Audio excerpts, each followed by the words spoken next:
Hello, ladies and gentlemen. Welcome to the Psy-Fi podcast. I know we're late, a bit a week. I've been kind of busy doing some school stuff, but my name is Tony. I'm Sam. And today we're going to be talking about the greedy dragon, dwarf boy, sneaky boy, greedy boy, Fafnir. Yeah, so Fafnir started off as a dwarf who was the most powerful of his family. He's the one who guarded the family's treasure. He's the one who they set to watch over everything the family owned, and he was said to be the strongest and most aggressive, and even in some legends the most brave out of all the brothers, because he had such a massive task on his shoulders. So Odin, Loki, and Fafnir come across them, and the dwarves, after they kill Otter, I think is one of the brothers, they kidnap them, and they task them with bringing them a treasure. And so Loki, being the dick that he is, decides to go and find some cursed treasure that amplifies greed and that kind of feelings. And so when he brings the gold to the brothers, Fafnir kills everybody except for one, and slowly begins to turn into a dragon. This is part of the Sigurd mythology, as well as Siegfried, even though there are slight deviations in the mythology. And so he becomes this super greedy, super hoarding dragon that guards everything around him, poisons everything around him, and just has this thing where he wants to just, the more he gets, the more he just hoards for himself. And he is the inspiration that both J.R.R. Tolkien and C.S. Lewis both used in their books. For J.R.R. Tolkien, it was the dragon Smaug. And for C.S. Lewis, it was Eustace, who got turned into a dragon due to greed, which was essentially, they came across this cave with a bunch of gold in it, and much like the previous dragon that was there before, Eustace then himself gets turned into a dragon until Aslan has to come around and cure him of his greed. So both those authors used the legend of Fafnir to create the dragons in their stories, and this is, I personally believe, where a lot of the ideas of dragons being greedy hoardy boys comes from. That's something. Yeah. Whew. A lot of details. Well, not that much details. But yeah, no, definitely. Fafnir seems like a sad old boy, even though he's really just greedy. Yeah. So where to start? So, me and Sam here, we talked about what we could do for this episode, and we talked about Fafnir. We talked about what the chances are. He mentioned Fafnir because of a specific anime. Yeah. So I want to touch on that anime first of all, and then we can move on to the more interesting part, to the more brainy part. Yeah. So Fafnir in the Kobayashi-san no Dragon Maid Sama Kobayashi's Dragon Maid.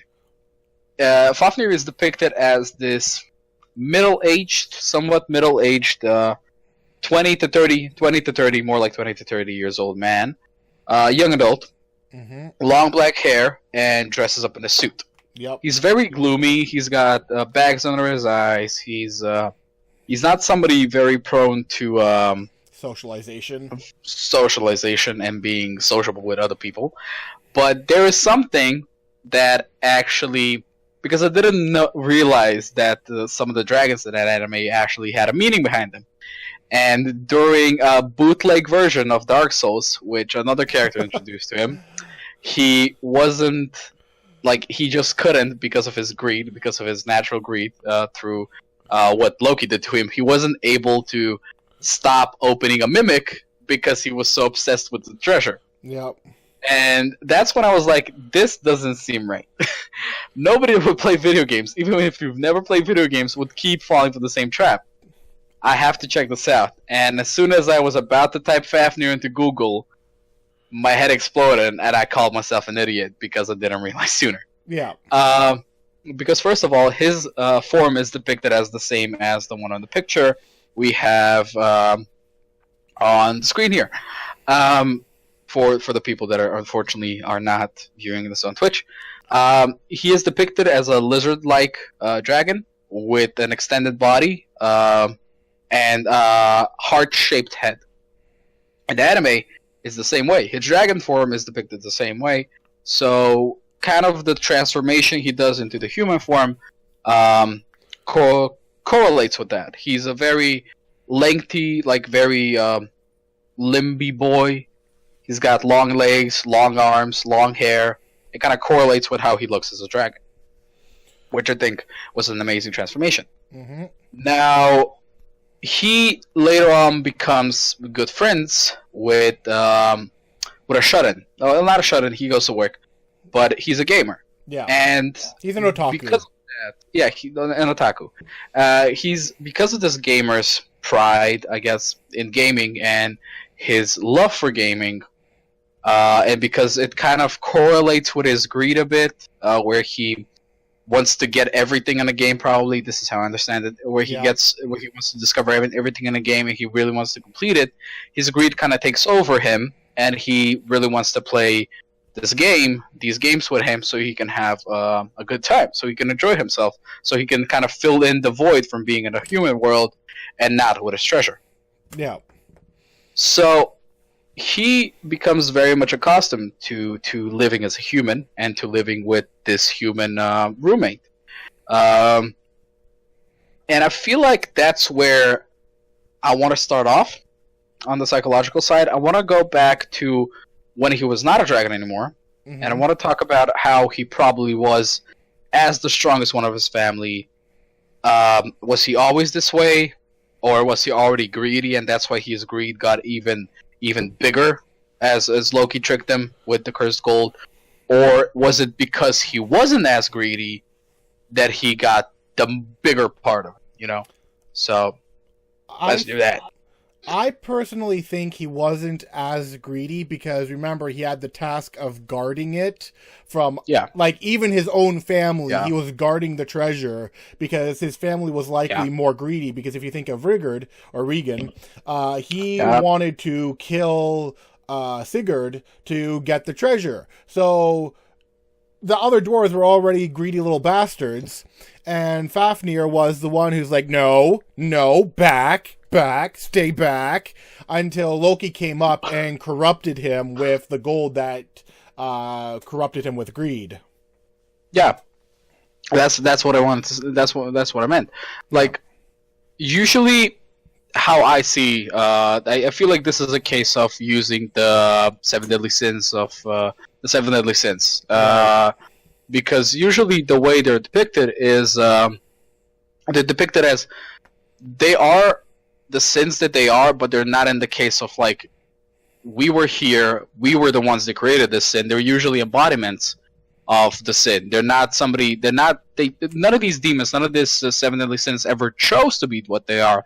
They were somewhat made into what they are. They were kind of given the powers that they have, and I feel like this is the same case with Fafnir. He never was greedy. He was probably just, I'm the strongest one, so I gotta take care of my brothers because, I need to make sure this happens. I need to make sure this is a thing. Like, I can't have them be doing dummy things and, not care for what's happening, not care for who we are. We're not just some no names. We are quite important, And that's where Loki got him. That's where Loki was like, yeah, fam, I'm gonna have to correct you on that one. Yeah, how about no? And I feel like that's where it got really hit. That's where his care and his love and how careful he was and how much, I guess, stuck up he was in this case. The curse turned on him, and because he was the one that expected this probably the least, got the brunt of it all, and that's how he turned into a dragon. That's how he couldn't control what happened to him. That's how the curse probably took over. Yeah. So, but why is he depicted this way? Like, I mean, why would somebody depict a dragon like this? Why would somebody depict a greedy dragon when it's just that? Why is he just a greedy dragon whenever he's depicted? He's depicted as somebody who's very unruly, who's very careful, who's very untrusting of anybody, and probably takes way too long to get to know him. Mm-hmm. He'd probably be the worst hinge date you can meet, but he's also somebody that on the inside was probably very loving and caring. So in a way, he's a tsundere. But, I mean, sure, let's go with that. This is just a joke. I didn't actually mean it, but you know. So this is what I think. This is what my view on him is. If Fafnir, let's just go straight into him being a human being. If Fafnir was a human being, he'd probably be the same way as he was depicted in an anime. Either that, or he would be a global conglomerate. He would be somebody leading a huge company, but not taking care of anybody there. He would just have a lot of workers working for him, probably would know a lot about stock markets and investing and stealing from other companies and employing other companies into his company, and just have all the money, but without any of the happiness. Because happiness doesn't come with money. Well, some of it does. Some of it does. Actually, quite a bit of it does. Yeah. Like 30%.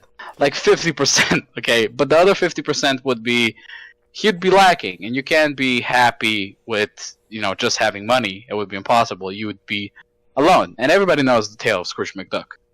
Right. Yes. But he's like he likes his nephews? Yeah, Yeah.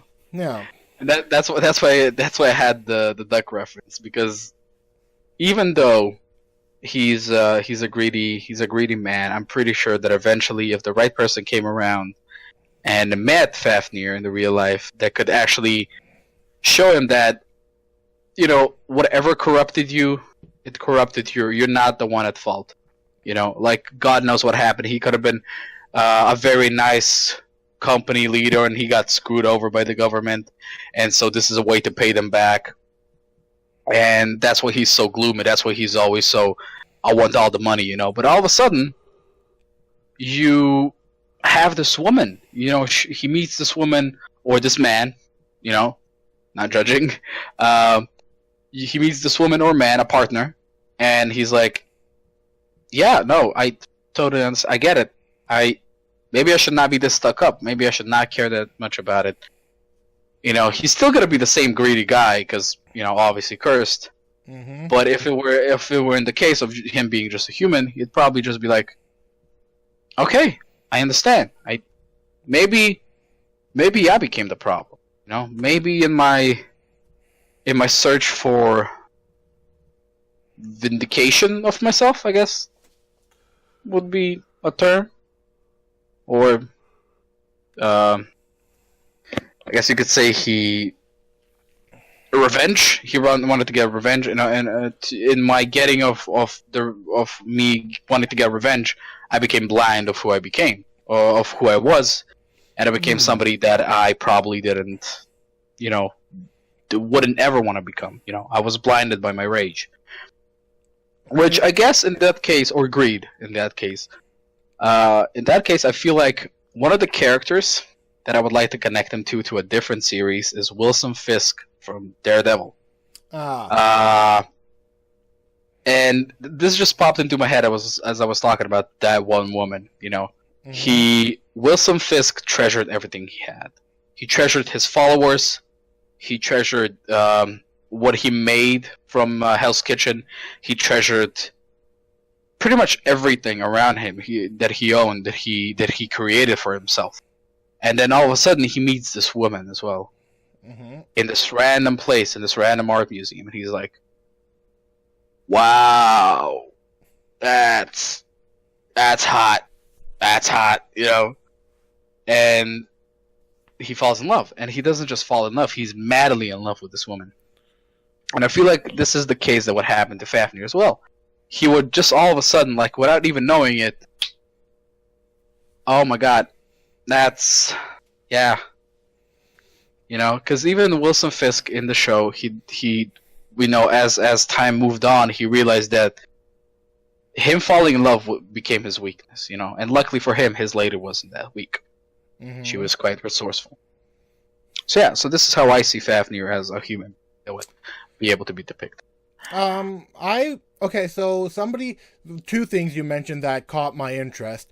I'll talk on the like vengeance or revenge thing bit where like you become the thing that, and I may not like Nietzsche all that much, but one of the quotes that I've like really resonated is when he said, "Careful when you're hunting monsters that you do not become one yourself." That's, of course, paraphrasing, but essentially it's along those lines.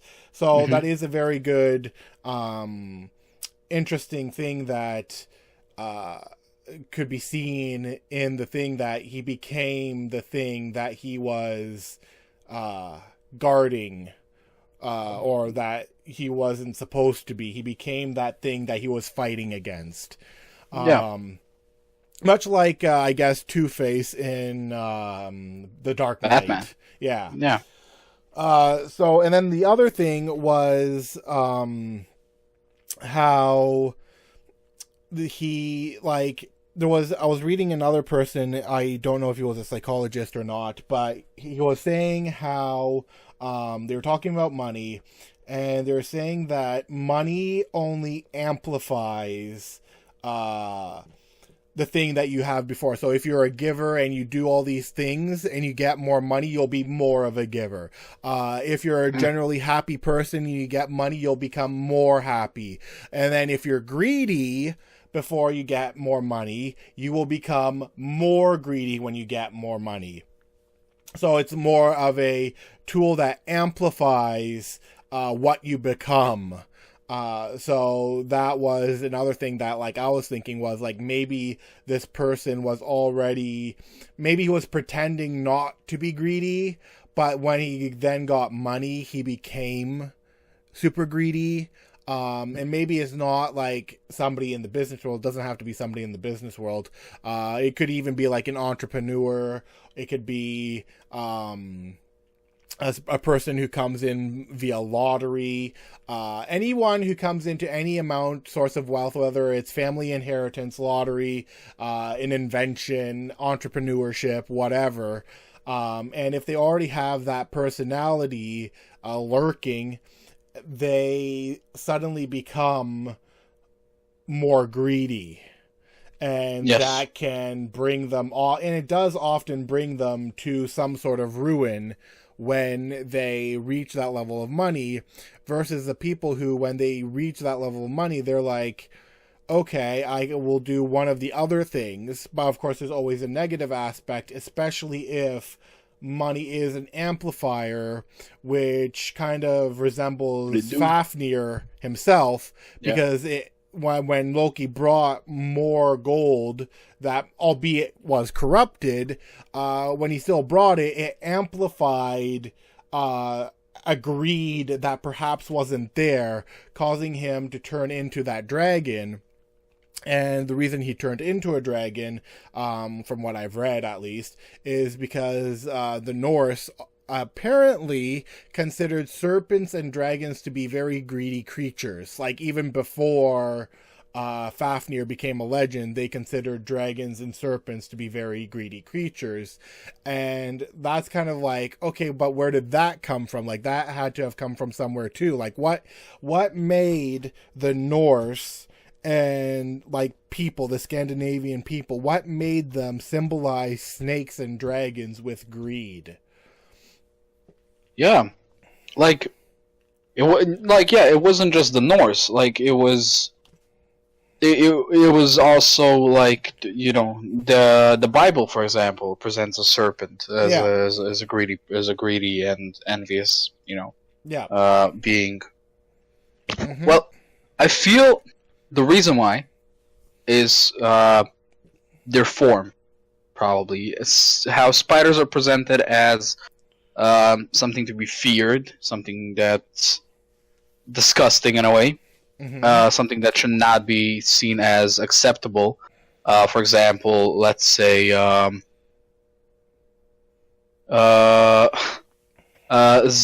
let's say like you look at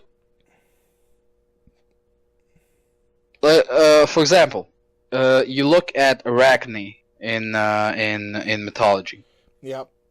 And they're depicted as very very beautiful women with the body of a spider. Yeah. Now, depending on what game, what mythology, what media you look at, they're depicted differently. Sometimes they're depicted as beautiful women who have the full control of their body, who were born with this body. For example, Monster Musume, who depicts her as Arachnera is the name of the character. Yep. Who depicts her as a very seductive, very mature woman who just likes to sleep in her web and enjoy a good time. Drinks coffee and tea. She's very cunning. Yeah, and she's very, cunning, manipulative. Something like a puppet master, which fits with the thread. Yeah. While snakes, on the other side, are depicted as passionate. They follow what they want. They follow their needs. They follow if they want it, they'll take it. They'll, even if it's by force, even if they don't know it, they're taking it by force. They're still doing it, because it's in their nature. Snakes have always been the type of, like, if you're close to it, it's gonna hiss at you. Right. If it hears you, it's gonna hiss at you. If you get too close to it, it's gonna attack you. It's gonna defend its territory either way. And most of these creatures, most of these beings are, depicted. These aggressive creatures are depicted in a very passionate way, in a way that's, they are deadly. Like, one bite from this creature can probably kill you at some point. But to that deadliness, to that power, there probably is a softness, like tenderness below it, which gives them this capability to be depicted as humanoid, as personalized beings, as something that has a soul, that actually thinks and knows when it's done bad, and knows how to feel greed, and knows how to feel envy, knows how to feel these emotions that are very human-like, And I feel like snakes are the ones that are depicted as the envious ones because they had to place an animal behind it. They had to place a mark behind it, like an idol, like a totem behind it, for example. Something that signifies this is what greed is like. This is what envy is like. This is what you want, something that nobody else has, and that they say like lies and envy and greed come in many different shapes and forms, And I feel like that's another thing, because snakes can contort themselves, and lizards can have this like thing about them that makes them look weird, the way they kind of slither around. And that's another thing, like envy and greed. Greed has never been like aggressive. Good greed has never been like, strong greed has never been aggressive. That's why we have thieves. They're hiding. They put a face mask on. They put weapons out. They don't want to show themselves. It's because it's against the law, and if they do see your face, you're probably messed. You're probably fucked. But still, like, nobody wants to be signified as a thief. Nobody wants to be signified as greedy. And if you're signified as you're somebody, like, if somebody tells you, oh, you're so greedy, you never buy anything for anybody, or you never, take a part of the bill, you never, like, pay the bill, right? And that's a bad thing. And that's why I feel like, because snakes are also depicted as dangerous, they're also depicted as, yeah, these things are bad, stay away from them, They can be cute, they can be really cute. But they still want to eat you in the end. They still, like, a python, if you're actually holding a python at home as a pet, if it gets big enough, if it starts sleeping with you, it's gonna start measuring you. And that's basically depicting, like, that's the basic definition of, I'm gonna love you, but you're gonna eat me in the end, right? That's also how some relationships work, You put everything into the person, and they just want to eat you. Like, no. No. And yeah, it's I was going to say that like, that is a very good observation, because like when you look, I guess they must have looked in nature and like looked at the various creatures and been like, huh, this thing is doing all of that, where these animals are doing all of this. So then that must mean that this animal depicts this thing that we have in our minds. Which I think is used in many mythologies, which I think is used for many gods that were created, for many of the races that were created in mythology, for many of the beings and creatures that were created in mythology. One of those cases would be, a very powerful being, very fearful being that would probably be protecting a lot of souls, would be the Cerberus. It's got 3 heads, it's got a flaming mouth, it's very terrifying, and it's huge. Yep. And it's protecting the gates of hell or the underworld. Yeah. And it holds, and it's strong enough to be the pet of either the Reaper or Hades, or whichever way they depict him.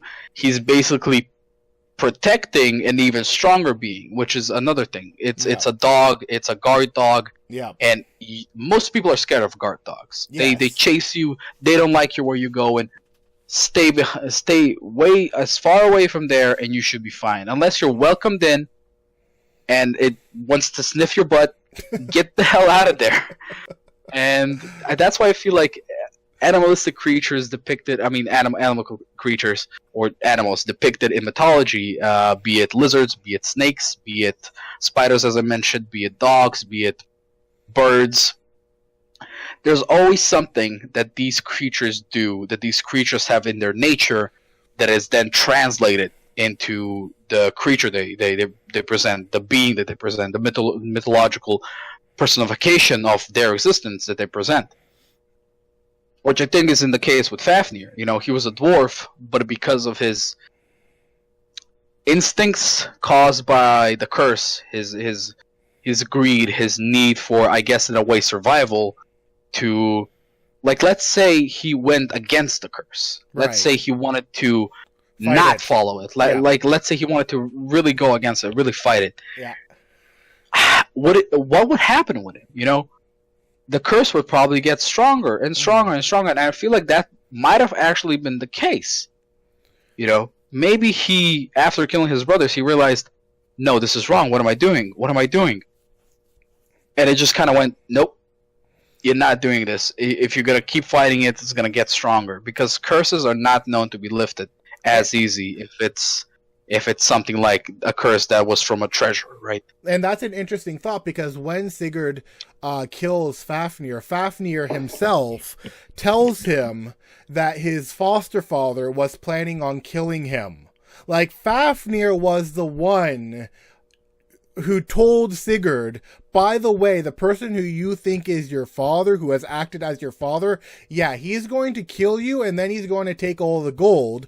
And when Sigurd ate some of Fafnir's heart, he was able to understand Odin's birds to realize when the attack was coming, because he knew an attack was coming, he just didn't know when, until he was able to understand Odin's birds that were telling him when the attack was happening. But if it wasn't for Fafnir himself, on his dying breath, telling him that, by the way, this guy is going to kill you, I don't think Sigurd would have been, like, all that prepared to do anything about it. Probably not, yeah.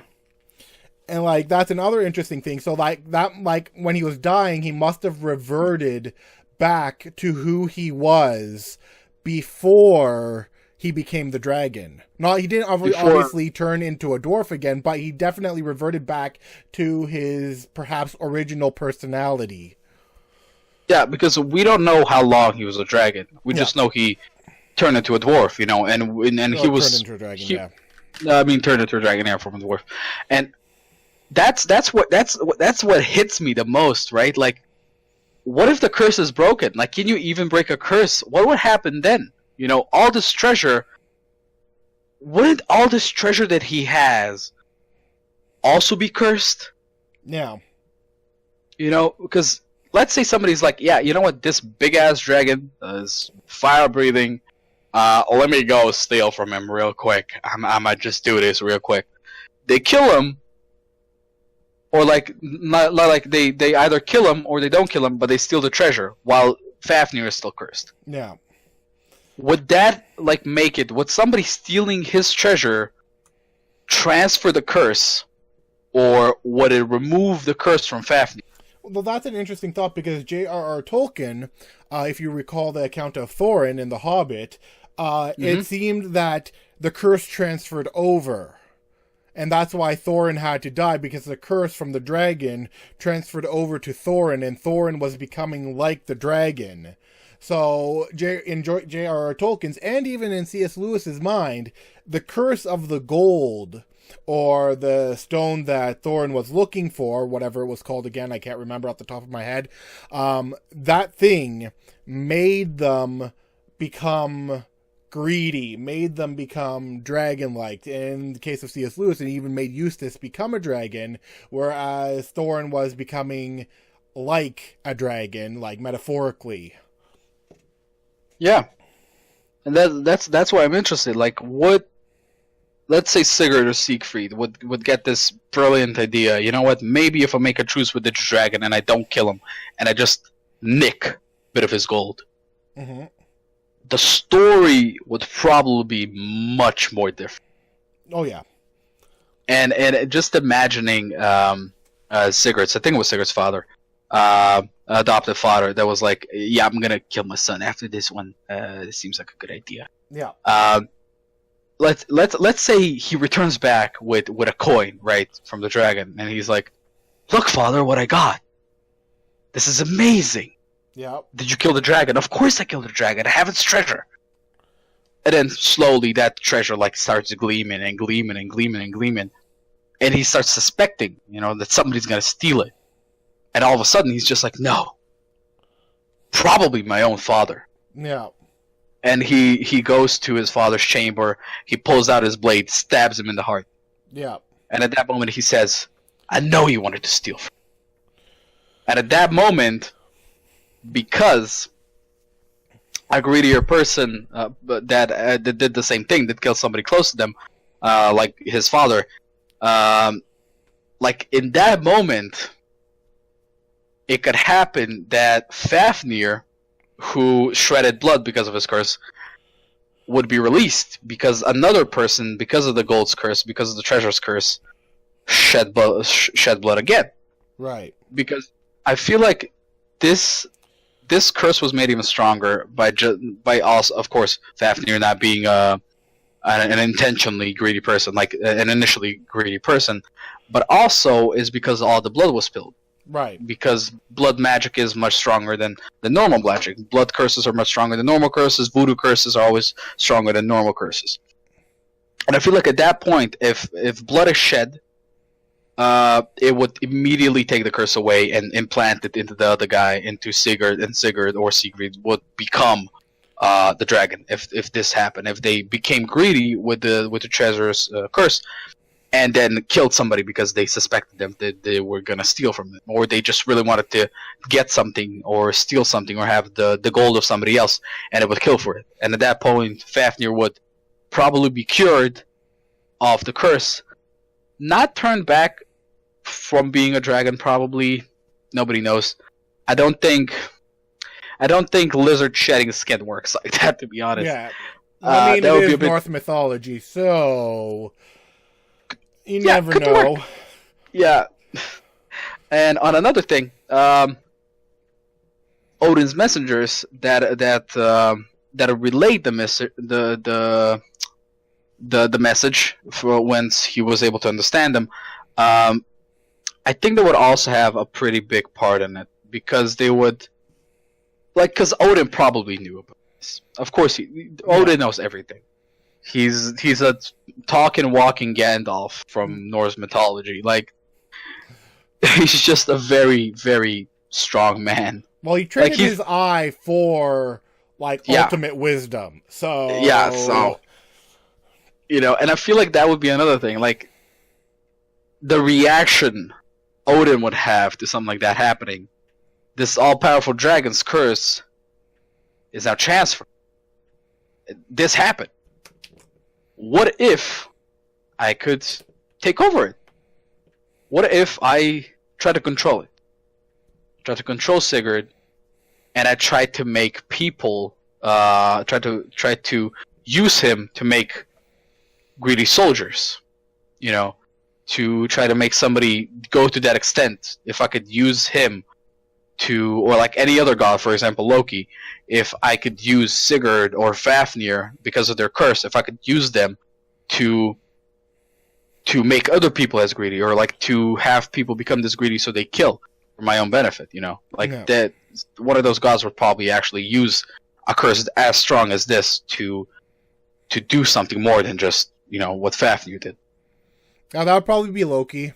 That would most definitely probably be Loki. If we're being totally honest, Loki would be one to do that. So, you know, I just, you know, and it's weird. It's how do I say this? I'm saying it's too much. Yeah. So these dragons, right? All these dragons, all these mythological creatures, especially Norse mythological creatures and beings, there is always a catch to it. There's not always like, this creature is initially bad or it's initially good. It's always like, we don't know, or it's somewhere in the middle. Yeah. And I feel like that's like the moral ground that we have to reach with Fafnir. He's greedy because he has to be. If he goes against his curse, he gets stronger. Yeah. If he tries to control the curse, it gets stronger. If his curse somehow gets taken over by somebody, they become the same thing as Fafnir, and God knows if he, or whoever knows, Odin knows if he'll ever be cured from the curse. Yeah. If the curse can even be cured. Without dying, of course. Yeah. And he'll always be the Fafnir, the greedy dragon in the cave that got killed by a very shiny boy. Yeah. And I feel like this is where I want to end my rant. Do you have something else to say? I do have, like, one thing that we didn't touch on is, like, we looked at, like, the people who were, like, super greedy, who are maybe in the marketplace in the world and, like, trying to earn money and all of that. But this could also, and this is, like, kind of where I want to kind of look at, is that it can also be a hoarder mentality. The person may not necessarily have a lot of money, but they have a hoarder mentality. They can't let go of anything that they've had in their past however many years. And some of the things that hoarders have can be absolutely disgusting. And you're just wondering, why didn't you get rid of this? Why did you keep it in? Because it's like this obsessive, possessive mechanic in their brain that is causing them to be like, no, I want to keep all of this. I don't want to get rid of any of it. And it's not like out of laziness, it's like, oh, whoops, I forgot to clean up. No, it's, I literally will fight anyone who dares tell me to get rid of anything that I happen to have in my house, in my work, in any of these places. Yeah. And so, like, that is also a thing that I feel should be attributed to, like, the case of Fafnir, is that the hoarder type mentality where, how dare you come and try and clean up for me or do any of these things? This stuff is mine. I get to decide what to do with it, and will, like, just absolutely become your enemy should you even dare touch their stuff. Yeah. I mean, that's another thing. The hoarder mentality, I feel like it's mentioned. We've mentioned it an episode ago or 2 episodes ago. Yeah, and I feel like that would actually be a very good case of it, you know, because Fafnir probably didn't just steal gold. No. He probably sold other things. Probably sold, I don't know, other treasures. Yeah. I don't think he was known for stealing humans. No. Was he? No? No. Good. No. Because that doesn't belong in a, you know, I think that, I mean, it belongs in some dragon caves. I just don't think it belongs in this dragon's cave. Case cave. The only reason there'd be humans is the humans that tried to come and steal the gold. Or kill him. Yeah. So, yeah. No, so, but this is where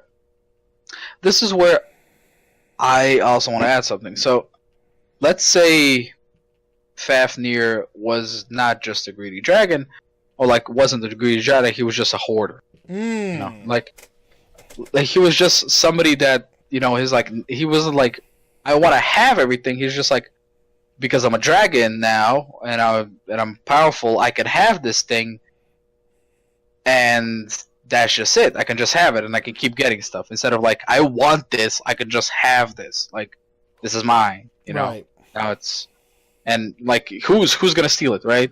Like, nobody's gonna steal it. Like, if anybody moves this, I'm a dragon. Like, they can't kill me, right? Like, this is all mine. I don't need this. Yeah. You know. So I feel like that would also be a thing. Yeah. Yeah. Like, and maybe when he was a dwarf, he was a hoarder, and when he became a dragon, it just became all that much more worse.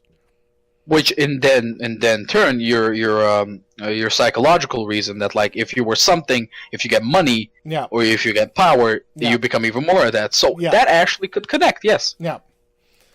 So yeah, that's a interesting place to. I guess. Which actually dwarves were known to be collectors. Yeah. So what if he was a collector, and then because of the power, because of the curse, he turned into a hoarder? Could be. So like, it works either way. I feel like yeah. I feel like that could be probably a pretty nice place to end this on. Yeah. Yeah. You know, just some food for thought. Yep. Or for thoughts, depending on which one you like. So yeah. So in the end, we talked about Fafnir. We mentioned who he was in the anime, what he was, how he was depicted, how we would depict him, what was the reason for him becoming as strong of a cursed dragon as he was. We talked about what the options were for the curse's strength, and we mentioned a bit of Sigurd and Siegfried. So in the end, you might be able to slay a dragon, but you can't slay a dragon with his own cave. Yeah. Oh, and one more thing. Just before we leave off, many of the colored dragons in D&D are also based off of Fafnir. Like the red dragon, the green dragon, the blue dragon, the black dragon. Specifically, I think the red dragon, who's like the most greedy out of all of them, is, I would say, based off of the legend of Fafnir. Whereas the metallic dragons would be based off of like some of the other dragons that, like, one of which we'll be talking about next week. Exactly. So yeah. Actually, what we say we're going to be talking about? Quetzalcoatl. Oh yeah, Quetzalcoatl. Yeah. No. Because of the little situation that we had today with Fafnir, we're going to be moving on to Quetzalcoatl from Aztec mythology because it's interesting. Because he was depicted as a woman in the anime of Kobayashi, but he was actually a man. Woman. Yep. A very horny woman, and we'll get into why that was the case and why it was the case with him. So. Again, I've been Tony. I'm Sam. And you just got Psy-Fi. I think we're going to be using that intro from now on. Goodbye. Yeah, bye.